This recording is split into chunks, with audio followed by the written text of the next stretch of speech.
sendiri mengaku bahwa setidaknya ada 5 APAR yang kala itu digunakan untuk memadamkan api yang membakar motor saat mengisi BBM tersebut, di mana 2 APAR berukuran besar dan 3 APAR. Mungkin demikian yang bisa saya laporkan rekan Mei, terima kasih. Terima kasih Arya Bima atas laporan Anda, selamat bertugas kembali. Kita beralih ke informasi selanjutnya Tribuners. Pemprov DKI Jakarta akan mencarikan tempat sementara untuk para seniman paguyuban Wayang Orang Barata selama gedung pertunjukan Wayang Orang Barata Senen, Jakarta Pusat. Orang Barata atau pertunjukan Wayang Orang Barata yang terletak di pusat tempatan tersebut, Gubernur DKI Jakarta Anies Baswedan mengatakan bahwa dirinya mengapresiasi bertahannya para seniman ini di tengah pandemi. Kemudian ia pun juga mengatakan bahwa nantinya gedung tersebut bakal dilakukan renovasi, di mana renovasi ini nanti direncanakan akan memakan waktu selama 4 bulan dan berkemungkinan dimulai pada akhir Juli maupun awal bulan Agustus 2022 mendatang.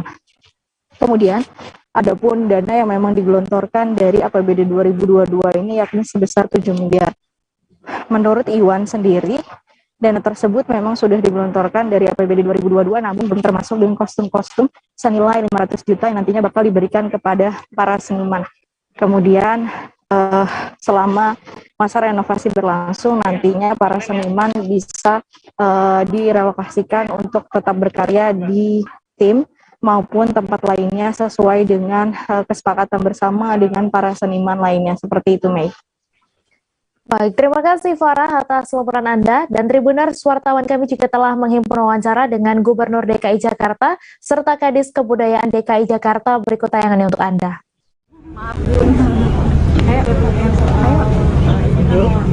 Maaf ya Kak. Ya, jadi gini, pertama saya ingin sampaikan terima kasih kepada keluarga besar Wayang Orang Barata yang telah konsisten selama bertahun-tahun sampai usia ke-50 menghidup-hidupkan tradisi wayang orang dan menjaganya di Jakarta. Wayang orang ini sebuah tontonan yang di dalamnya ada banyak tuntunan, karena itu penting untuk dijaga dan dikembangkan. Terkait dengan itu, kami di Pemprov DKI Jakarta akan terus mendukung dan ada rencana untuk melakukan renovasi cukup besar sehingga fasilitas itu nantinya bisa sesuai dengan kondisi zaman saat ini. Di-upgrade fasilitasnya, dengan begitu harapannya penonton yang datang akan mendapatkan pengalaman yang lebih baik saat menonton wayang orang. Itu yang akan kita lakukan. Ini bersamaan dengan 50 tahun wayang orang Barata tanggal 35 Juli yang akan datang. Sesudah itu selesai, nanti kita akan mulai renovasi. Pak Anies, yang 7 miliar tadi itu dari APBD berarti ya Pak?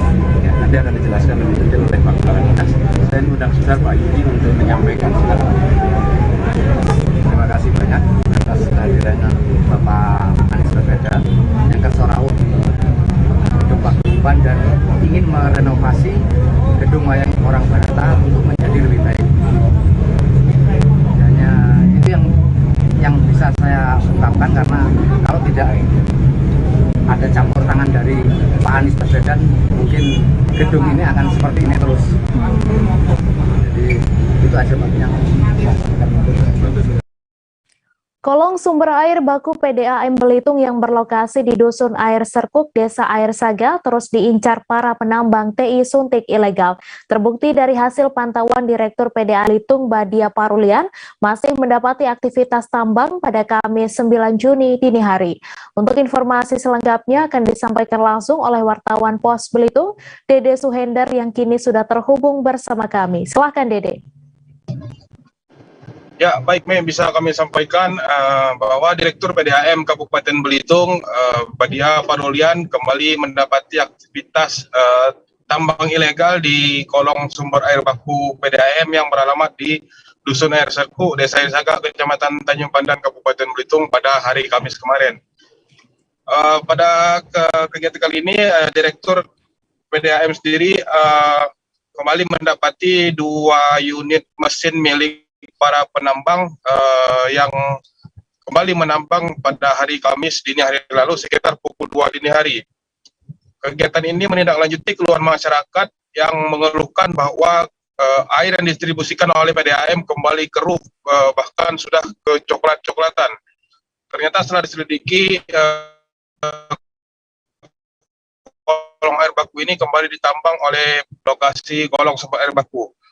Akibat kejadian tersebut, Badia mengimbau kepada seluruh penambang agar tidak kembali menambang di kolong air baku, dan ia meminta kerjasama dari aparat penegak hukum untuk sama-sama menertibkan aktivitas TI ilegal di area kolong sumber air baku. Sebab kolong air baku sendiri masih digunakan oleh PDAM untuk mendistribusikan air untuk di beberapa desa dan kelurahan di sekitar Kota Tanjung Pandan.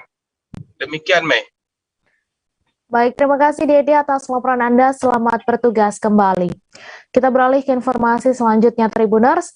Telah terjadi kecelakaan tunggal di jalur Puukungu, Kecamatan Maukaro, Kabupaten Ende pada Kamis 9 Juni. Sebuah mobil Hino dump truck berwarna kuning yang mengangkut pasir terperosok ke dalam jurang sedalam 50 meter. Kendaraan dengan nomor polisi W9488UP tersebut dikendarai oleh Romaldus Deves Terpati berusia 38 tahun. Untuk informasi selengkapnya akan disampaikan langsung oleh wartawan Tribun Flores, Oris Goti, yang kini sudah terhubung bersama kami. Silakan, Oris. Halo, selamat siang, Mei dan Tribuners. Benar bahwa kemarin, Kamis 9 Juni 2022, telah terjadi kecelakaan di jalur Pukungu, di mana dari peristiwa itu ada salah satu yang meninggal dunia, yakni Ricardus Pasondai. Jadi sebenarnya ada 3 orang yang ikut bersama dengan mobil tersebut. Salah satunya yang tadi saya sebutkan meninggal dunia. Lalu 2 lainnya yakni Angelius Sebu dan juga Dionysius Pili Edo. Mereka berdua ini mengalami luka sehingga harus dirawat oleh tenaga medis setempat. Lalu informasi terkini yang saya peroleh dari Kasat Lantas Polres Ende, yakni Ibda Komang Astina, dia menerangkan bahwa untuk si sopir saat ini sedang diamankan di Polsek setempat, yakni Polsek Maukaro. Nah, untuk penyebab kecelakaan tersebut, informasi sementara yang saya himpun dari Ibda Astina Komang, dia menjelaskan bahwa saat sedang menaiki tanjakan, mobil yang dikendarai tersebut mesinnya mati, sehingga terperosok ke dalam jurang sedalam 50 meter. Nah, sementara itu untuk korban meninggal dunia saat ini sudah dikembalikan kepada pihak keluarga untuk selanjutnya dimakamkan. Lalu ada juga keluhan dari warga yang sempat saya himpun informasinya. Mereka mengeluhkan kondisi jalan di jalur tersebut, sehingga sangat diharapkan jalan tersebut bisa diperbaiki dan juga dipasang pembatas di jalan sehingga bisa meminimalisir kecelakaan di jalur tersebut. Sekian, Mei dan Tribuners. Baik, terima kasih Oris atas laporan Anda. Selamat bertugas kembali. Menteri Dalam Negeri Tito Karnavian merilis aturan baru terkait pencatatan nama pada dokumen kependudukan dalam Permendagri nomor 73 tahun 2022 yang diterbitkan pada 21 April lalu. Ada sejumlah poin yang menjadi sorotan. Satu di antaranya tentang penulisan nama di dokumen kependudukan tidak boleh melebihi 60 karakter termasuk spasi. Untuk informasi selengkapnya akan disampaikan langsung oleh wartawan Tribun Palu, Salam, yang kini sudah terhubung bersama kami. Silakan, Salam. Ya, rekan Mei dan tim sekalian, dapat kami infokan sudah menerapkan aturan Permendagri nomor 3 tahun 2022. Hal itu diutarakan Kepala Bidang Pihak dan Pemanfaatan Data Dukcapil Sigi Bahtiar. Ia mengatakan pihaknya menerapkan Permendagri nomor 33 tahun 2022 tentang aturan baru pencatatan nama pada dokumen kependudukan sejak ditetapkan oleh pemerintah pusat. Bukan. Disebutkan dalam dokumen kependudukan itu, poin intinya adalah nama itu maksimal 60 huruf, sudah termasuk spasi. Penjelasan lain juga bahwa nama tidak untuk disingkat. Jadi untuk Permendagri nomor 73 tahun 2022 ini oleh Dukcapil Sigi sudah dilaksanakan sejak ditetapkan Permendagri itu. tanggal 21 April 2022. Bahtiar menjelaskan aturan terbaru tersebut tidak berlaku untuk warga yang sudah tercatatkan namanya pada dokumen kependudukan yang disingkat seperti MO, maka tetap menggunakan nama tersebut, terkecuali untuk warga yang mengurus baru. Setelah ditetapkan Permendagri ini, maka harus mengikuti ketentuan yang diatur dalam Permendagri 73 tahun 2022. Untuk nama Muhammad dan Abdul itu tidak bisa lagi disingkat dan harus ditulis lengkap dalam dokumen kependudukan. Hingga saat ini di Dukcapil Kabupaten Sigi masih melakukan sosialisasi di tingkatan pelayanan kantor. Jadi di Dukcapil Sigi belum melakukan sosialisasi secara langsung ke masyarakat. Mereka hanya melakukan himbauan jika ada warga yang berurusan di kantor Dukcapil, maka akan mereka verifikasi datanya, dan bila menemukan yang tidak sesuai dengan Permendagri itu, maka akan langsung dikomunikasikan kepada warga tersebut. Ia pun mengimbau agar masyarakat dalam memberikan nama-nama kepada anaknya sesuai dengan ketentuan yang berlaku. Selain itu disarankan untuk tidak memberi nama yang sulit, berbelit-belit, terlalu panjang, serta bermakna negatif. Rekan Mei. Baik, terima kasih Salam atas laporan Anda dan Tribun. Jadi untuk nama Muhammad dan Abdul itu tidak bisa lagi disingkat, harus ditulis lengkap untuk dokumen kependudukannya. Untuk Dukcapil Sigi, sosialisasi yang kami lakukan itu saat ini masih pada tingkatan di pelayanan di kantor. Jadi kami belum melakukan sosialisasi secara langsung ke masyarakat. Kami hanya melakukan himbauan ketika ada warga yang datang berurusan di kantor, maka kami verifikasi data-datanya. Bila kami temukan yang tidak sesuai dengan Permendagri tersebut, maka kami akan komunikasikan dengan warga tersebut untuk bisa diperbaiki dan dibetulkan. Ya, kami melalui Dukcapil menghimbau kepada masyarakat agar kiranya dalam pemberian nama kepada anak-anak itu, kepada bayi itu sesuai dengan ketentuan-ketentuan yang diatur di dalam agama maupun ketentuan yang diatur dalam aturan pemerintah.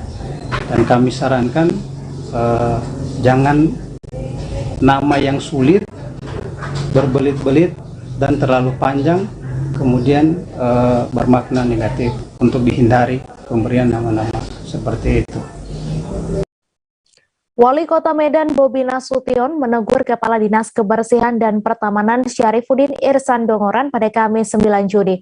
Teguran tersebut disampaikan Bobi saat kegiatan penyerahan simbolik CSR 5 unit becak sampah di halaman kantor Dinas Wali Kota Medan.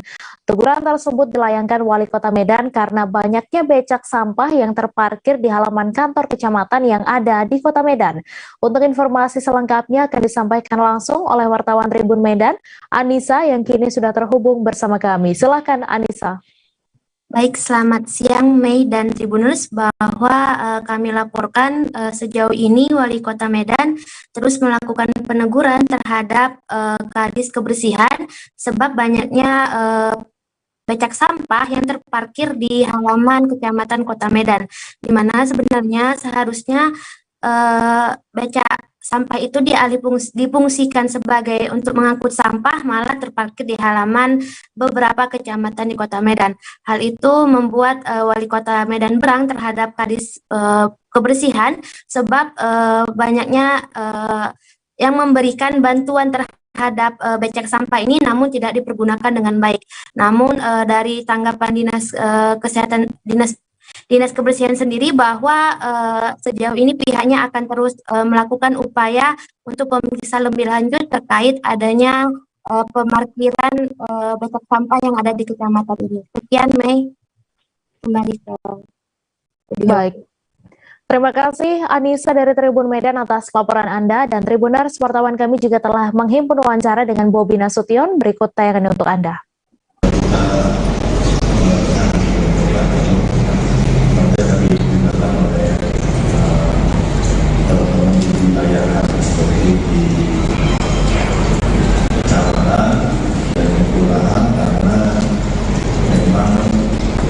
Tugas dan fungsinya dari salah satu wilayah itu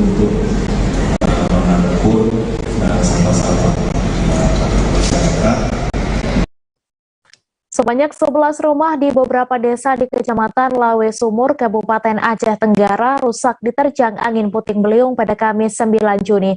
Beruntung tak ada korban jiwa dalam peristiwa tersebut. Korban angin puting beliung kemudian mengungsi di rumah para saudaranya. Untuk informasi selengkapnya akan disampaikan langsung oleh wartawan Serambi News, Asnawi Luwi yang kini sudah terhubung bersama kami. Silakan Asnawi. Baik, makasih. News sebanyak 11 rumah di Kabupaten Aceh Tenggara porak-poranda akibat terjang angin puting beliung yang terjadi pada Kamis 9 Juni 2022 sekiranya pukul 16.58 menit. Adalah musibah yang memporak-porandakan 11 unit rumah ini tersebar di 4 desa dalam Kecamatan Lawe Sumur, yang terbanyak adalah di Desa Lawe Sumur Baru sebanyak 5 unit dan Desa Bunin 3 unit, Desa Beranda unit dan Desa Lawe Sumur Baru 1 unit. Nah, di sini Tribunnews dapat kami laporkan juga bahwa Kepala Badan Penanggulangan Bencana Kabupaten Aceh Tenggara, Nazmi Rizki, menyampaikan bahwa hingga saat ini mereka masih berupaya membantu pihak korban puting beliung sebanyak 11 unit rumah yang rusak akibat porak-poranda dengan jumlah 42 jiwa yang kini masih mengungsi di rumah keluarganya. Dalam musibah angin puting beliung ini juga tidak ada korban yang terkena akibat runtuhan atap yang dibawa oleh angin kencang puting beliung. Namun di sini dapat juga kami sampaikan laporan terbaru untuk saat ini para korban angin puting beliung sudah diberikan bantuan tanggap darurat dari pihak Dinas Sosial Kabupaten Aceh Tenggara Bahagiawati, yaitu langsung Kepala Dinas Sosial yang menyalurkan bantuan tanggap darurat di lapangan. Sehingga bantuan tersebut hingga saat ini sudah berjalan dengan baik dan bantuan tersebut sudah diterima sebagian besar oleh pihak korban angin puting beliung. Demikian, Mai. Baik, terima kasih Asnawi Luwi atas laporan Anda. Selamat bertugas kembali.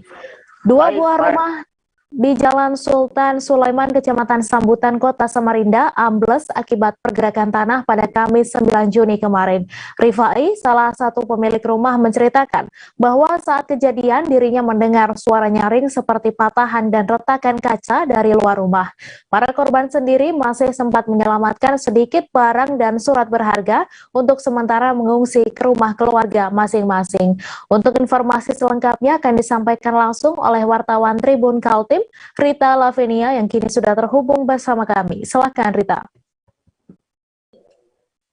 Iya, selamat siang Mei dan Tribuners. Dan perlu saya sampaikan, kejadian ini terjadi pada Kamis 9 Juni kemarin pada pukul 04 waktu Indonesia Tengah saat pemilik rumah sedang beristirahat. Nah, memang para penghuni ini sudah merasakan ada pergeseran sejak Rabu 27 Juni lalu. Dan sejak sore hari mereka sudah merasa bangunan mereka memang sudah mengalami perubahan posisi ya.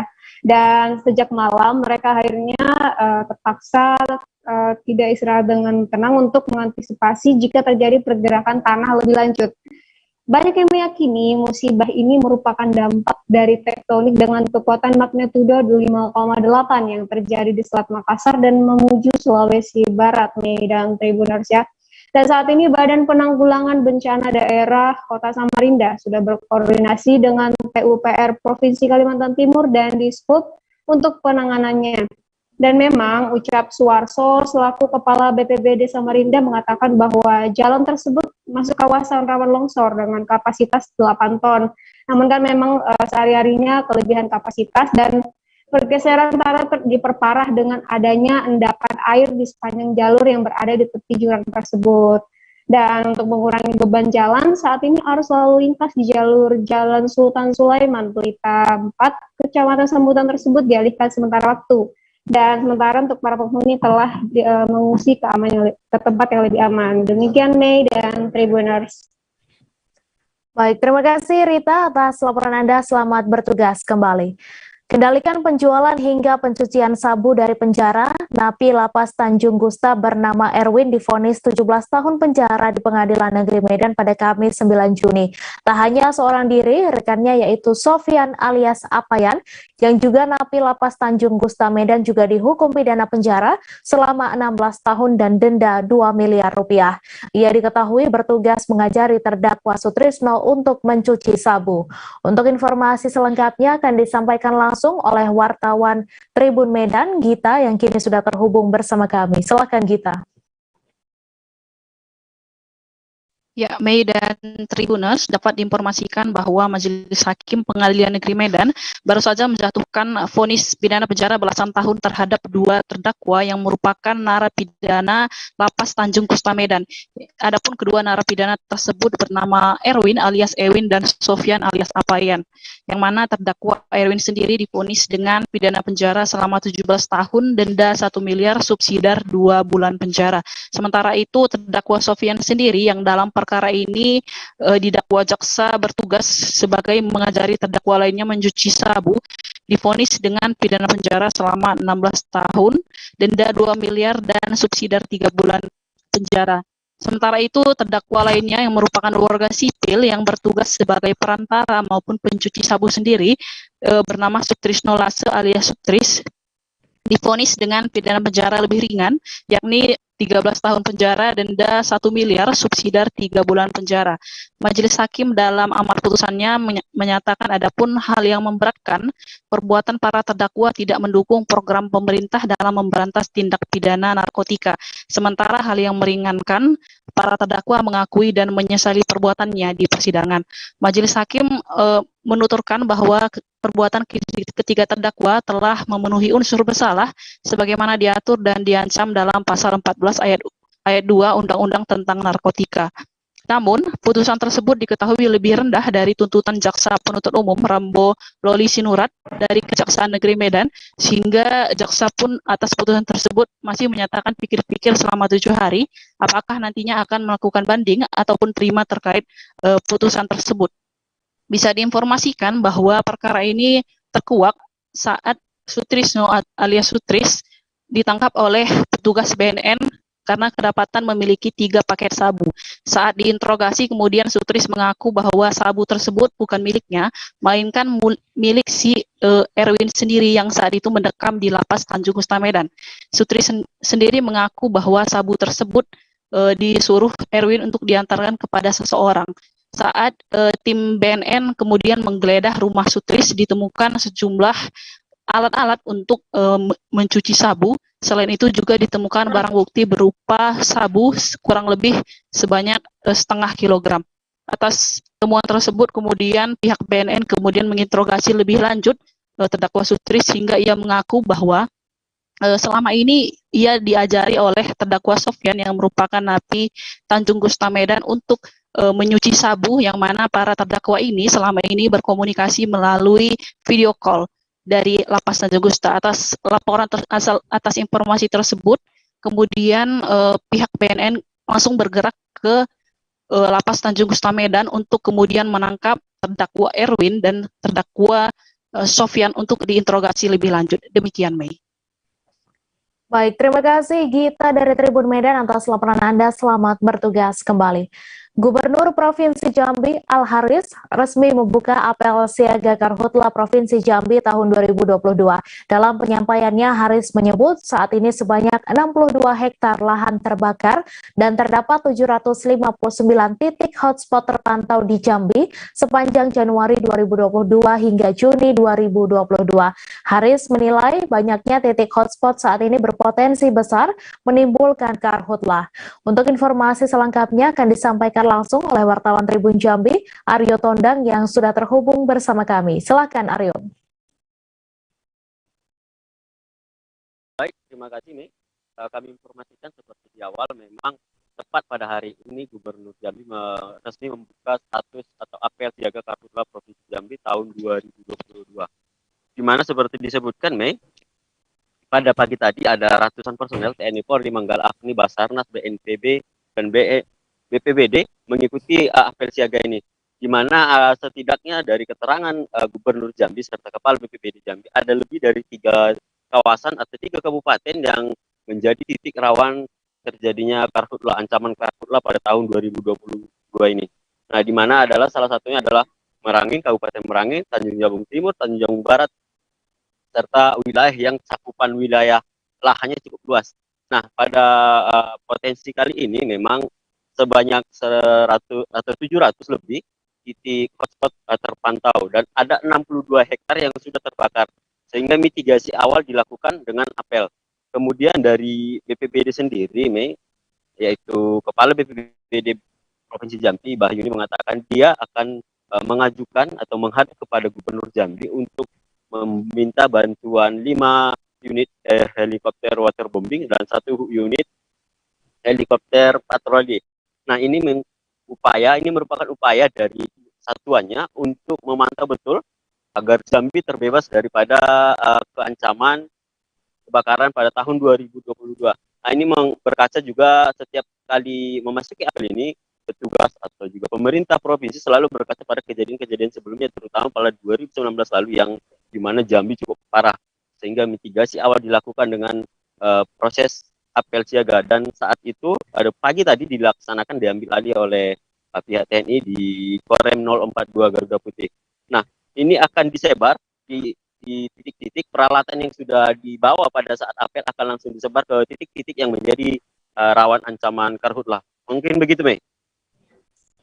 Baik, terima kasih Arya atas laporan Anda, dan Tribuners, wartawan kami juga telah menghimpun wawancara dengan Gubernur Jambi. Berikut tayangannya untuk Anda. Kenapa? Sampai hari ini luas lahan Jambi yang terbakar sudah 62 hektar lebih. Ini pertanda bahwa potensi kita untuk titik tertentu masih rawan kebakaran. Ya. Nah, maka perlu kita antisipasi dini. Jangan sampai nanti terbakar meluas, kita belum menaikkan status siaga darurat bencana lahan ini. Nah, maka saya hari ini dengan Pak Kapolda, Pak Danrem, Pak Wagub, dan Pak Mendagri sudah membuat apel ini, dan hari ini mulai kita melakukan status darurat siaga kebakaran hutan dan lahan di Provinsi Jambi. Ya, dan saya ketua satgasnya, Pak Danrem, bersama hariannya. Mudah-mudahan dengan koordinasi kami semua, kolaborasi dan saling sinergi. Pemerintah Kota Bogor melalui Dinas Pemuda dan Olahraga Kota Bogor terus kebut progres revitalisasi Stadion Pajajaran di Komplek Gor Pajajaran, Kecamatan Tanah Soreal, Kota Bogor. Pembangunan yang diupayakan tahun 2023 bisa dilaksanakan dan membutuhkan anggaran ratusan miliar ini kini tinggal menyisakan 2 tahap. Salah satunya yakni meminta tanda tangan Presiden Joko Widodo. Untuk informasi selengkapnya akan disampaikan langsung oleh wartawan Tribun Bogor, Rahmat Hidayat, yang kini sudah terhubung bersama kami. Silakan Rahmat. Ya baik, Mei dan rekan-rekan Tribuners lainnya dapat kami sampaikan terkait revitalisasi Gor Pajajaran yang berlokasikan di Kecamatan Tanah Soreal, Kota Bogor. Adapun progresnya saat ini, revitalisasi Gor Pajajaran ini tinggal menyisakan 2 tahap. Yang pertama pembuatan draft impres, kemudian setelah itu mendapatkan tanda tangan Presiden Jokowi sebelum setelahnya mendapatkan penganggaran dari soal pembangunan ini. Dan kedua tahapan tersebut saat ini sedang dikebut progresnya oleh pemerintah Kota Bogor melalui Dinas Pemuda dan Olahraga, kemudian bersama dinas-dinas terkait lainnya, dalam hal ini Dinas PUPR dan Kementerian PUPR. Kemudian adapun progres yang dikebut saat ini sudah selesai tahapan-tahapan sebelumnya, mulai dari detail engineering desain atau DED, kemudian pencanangan desain ataupun motif-motif dari revitalisasi Gor Pajajaran ini. Perlu diketahui oleh Tribuners lainnya, dalam DED tersebut revitalisasi Gor Pajajaran ini nantinya akan memakan lahan-lahan di sekitar Gor Pajajaran. Hal tersebut dikarenakan revitalisasi Gor Pajajaran ini nantinya akan memuat kapasitas penonton sebesar 11.000 penonton. Adapun revitalisasi GOR Pajajaran ini difokuskan kepada revitalisasi Stadion Pajajaran yang berada di areal komplek GOR Pajajaran itu sendiri. Kemudian kami pun sempat menanyakan terkait nantinya ketika lahan-lahan di sekitar GOR Pajajaran tersebut, yang mana di sekitaran lahan GOR Pajajaran tersebut terdapat sarana-sarana untuk atlet-atlet Kota Bogor. Kemudian adapun sekitarannya daerah di sekitaran GOR Pajajaran tersebut ada kolam renang Mila Kencana. Dan kami pun menanyakan hal tersebut nantinya untuk pengintegrasian kawasan GOR Pajajaran tersebut. Pemkot Bogor akan membangun salah satu sarana kampung atlet yang akan nantinya dipindahkan ke wilayah Tanah Sareal Kota Bogor, sehingga nantinya ketika lahan-lahan di sekitaran GOR Pajajaran itu dibebaskan oleh pemerintah Kota Bogor untuk dibangun fasilitas-fasilitas penunjang untuk revitalisasi GOR Pajajaran, semisal tempat parkir, kemudian sarana-sarana untuk sport center lainnya, dan sarana untuk para masyarakat yang akan menggunakan GOR Pajajaran tersebut. Dan dalam revitalisasi yang saat ini terus dikebut progresnya itu, direncanakan ataupun diharapkan bisa selesai akhir tahun 2022 ini, sehingga pada tahun 2023 setelah mendapatkan tanda tangan Presiden Jokowi, kemudian mendapatkan pencairan anggaran, tahun 2023 bisa dibangun. Kemudian soal yang kami tadi bahas Tribuners lainnya, soal pengintegrasian kawasan sekitar GOR Pajajaran yang dihasilkan akibat adanya revitalisasi GOR Pajajaran ini, semuanya ini sudah dibuatkan DED-nya dan tinggal menunggu pencarian dana lanjutannya untuk membuat kampung atlet. Dan pengintegrasian lainnya pun dari perencanaan revitalisasi GOR Pajajaran ini akan juga dibangun GOR-GOR di tiap kecamatan. Dan saat ini ataupun tahun ini mulai dibangun pada Juni 2022 2 GOR di Kecamatan Bogor Utara dan Bogor Selatan. Begitu, Mei, laporan dari kami. Baik, terima kasih Rahmat Hidayat atas laporan Anda. Selamat bertugas kembali. Gubernur Banten periode 2017-2022 Wahidin Halim dikabarkan resmi berpindah partai dari Demokrat ke Nasdem. Kabar itu disampaikan Sekretaris DPW Nasdem Banten Aris Halwani. Menanggapi hal tersebut, Kabakom Strada DPD Partai Demokrat Banten Rohman Setiawan mengatakan informasi tersebut merupakan isu lama. Untuk informasi selengkapnya akan disampaikan langsung oleh wartawan Tribun Banten Ahmad Tajudin yang kini sudah terhubung bersama kami. Silakan Tajudin. Baik, rekan Mei dan Tribuners, perlu diketahui bahwa DPD Partai Demokrat Banten menanggapi soal isu pindahnya mantan Gubernur Banten Wahidin Halim dari Partai Demokrat ke Partai Nasdem, di mana sebelumnya mantan Gubernur Banten yang biasa disapa dengan WH atau Wahidin Halim dikabarkan telah resmi berpindah ke Partai Nasdem sejak tanggal 6 Juni 2022. Di mana kabar tersebut disampaikan langsung oleh Aris Halwani selaku Sekretaris DPW Partai Nasdem Banten. Tribunbanten.com mencoba mengkonfirmasi hal itu kepada Partai Demokrat Banten Rohman Setiawan mengatakan bahwa informasi mengenai perpindahan mantan Gubernur Banten Wahidin Halim ke Partai Nasdem merupakan isu lama yang telah tersebar beberapa bulan yang lalu pada saat masih menjabat sebagai Gubernur Banten, di mana menurutnya pihak dari DPD Partai Demokrat Banten menanggapi hal itu biasa saja karena secara resmi belum ada pihaknya belum mendapatkan perkataan atau Demokrat ke Partai Nasdem. Namun dirinya mengatakan bahwa selama ini Demokrat telah mengawal perjalanan Wahidin Halim, namun Partai Demokrat selalu ada untuk Wahidin Halim meski itu dalam suka maupun duka untuk terus mendukung Wahidin Halim. Selanjutnya, baik, terima kasih Tajudin atas laporan Anda. Selamat bertugas kembali. Harga cabai kini memang sedang melonjak di beberapa wilayah.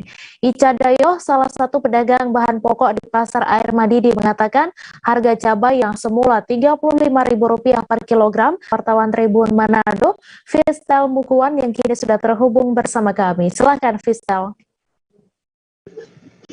Ya, makasih rekan Mei. Memang untuk harga cabai saat ini di Indonesia, khususnya di Sulawesi, melonjak dari tradisional Air Madidi.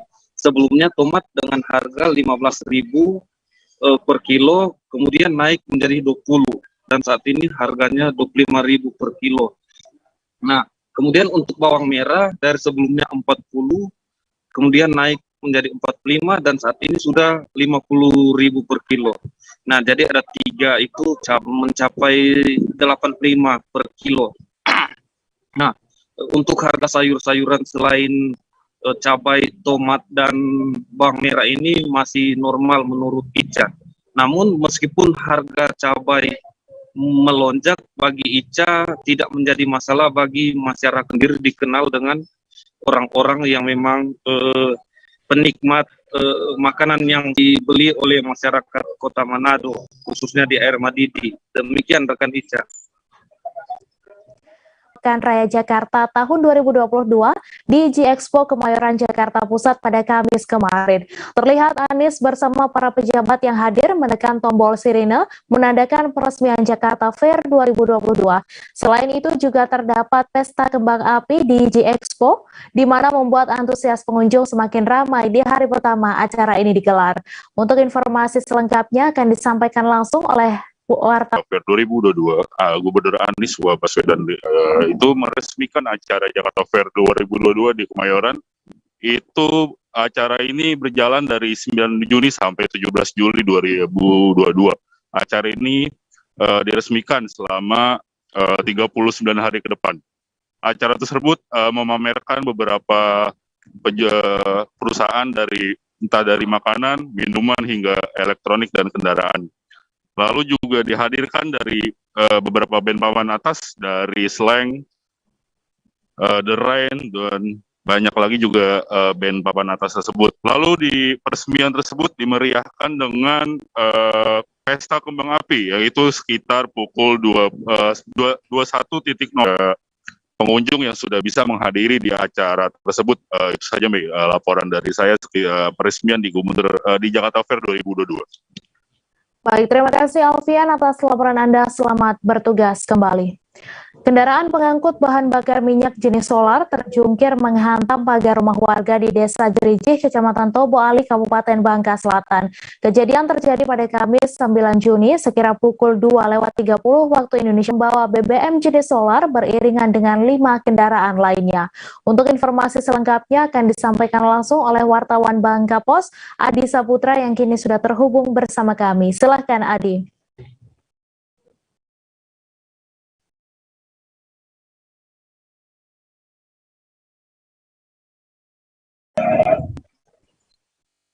Ya, rekan Mei dan pemirsa Tribun News dimanapun berada, pada hari Kamis tanggal 9 Juni 2022, kendaraan mengangkut bahan bakar minyak jenis solar terjungkir balik dan menghantam rumah warga. Kejadian tersebut terjadi sekitar pukul 3.00, yang mana truk yang membawa bahan bakar solar tersebut maju dari arah Pangkal Pinang menuju Bangka Selatan. Saat berada di Desa Gerijih, Kecamatan Tobo Ali, Kabupaten Bangka Selatan, truk tersebut oleng dan terjungkir ke arah kanan dan menghantam pagar rumah warga. Akibat terjungkirnya truk tersebut, diduga supir dari mobil tersebut ngantuk dan mengakibatkan truk oleng dan menghantam pagar rumah warga. Kemudian warga sekitar terkejut dengan adanya bunyi gemuruh diduga oleh warga dan menghantam pagar rumah warga. Akibat kecelakaan truk terjungkir balik tersebut, kerugian yang dialami oleh pemilik rumah sekitar hampir 20 juta rupiah. Akan